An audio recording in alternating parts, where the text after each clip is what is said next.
கோலி talk Kollywood news. தனித்து வரும் விவேகம். ஒரு படத்துக்கு அதோட வெளியீட்டுக்கு முன்னாடி பெரும் எதிர்பார்ப்பு இருந்தா அந்த படத்தை பார்த்து மற்ற படங்கள் ஒதுங்கின்றது வழக்கம். எல்லா படத்துக்கும் அப்படி ஒரு ஹைப் கிடையாது. ரஜினிகாந்த் நடிச்சு கடந்த வருடம் வெளிவந்த கபாலி படத்துக்கு அப்படி ஒரு வரவேற்பு வெளியீட்டுக்கு முன்னாடி கிடைச்சிது. படம் வெளிவந்த ஓரிரு வாரங்களுக்கும் அது தொடர்ந்தது. அதுக்கப்புறம் அப்படி ஒரு ஹைப் அஜித் நடிச்சு இந்த மாதம் வெளிவர இருக்கும் விவேகம் படத்துக்கு கிடைச்சிருக்கு. இந்த படத்தோட முதல் பார்வையில ஆரம்பமான பரபரப்பு இன்னமும் தொடர்ந்துகிட்டு இருக்கு. டீசர், சிங்கிள் பாடல்கள்னு தொடர்ந்தது. இன்னைக்கு இசை வெளியீடு வரையிலையும் ஒரு பரபரப்பை ஏற்படுத்தியிருக்கு. படம் வெளிவர இன்னும் 17 நாட்கள் உள்ள நிலையில படத்துக்கு ட்ரெய்லர் வெளியிடுவாங்களான்னு அஜித் ரசிகர்கள் கிட்ட எதிர்பார்ப்பு ஏற்பட்டிருக்கு.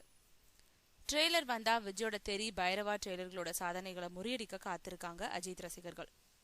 ஆகஸ்ட் 24 விவேகம் வரதுனால அன்றைய தினம் வேறு யாரும் படத்தை வெளியிட தயாராயில்ல. தமிழ்நாட்டில் உள்ள சுமார் 1000 தியேட்டர்கள்ல 700 தியேட்டர்களுக்கும் மேல படத்தை வெளியிட பேச்சுவார்த்தை நடந்துட்டு இருக்கான். படம் வெற்றினா அதுக்கு அடுத்து 2 வாரங்களுக்கு வேறு புது படங்கள் வெளிவர வாய்ப்பே இல்லை. இதுதான் இப்போதைய நிலைமை.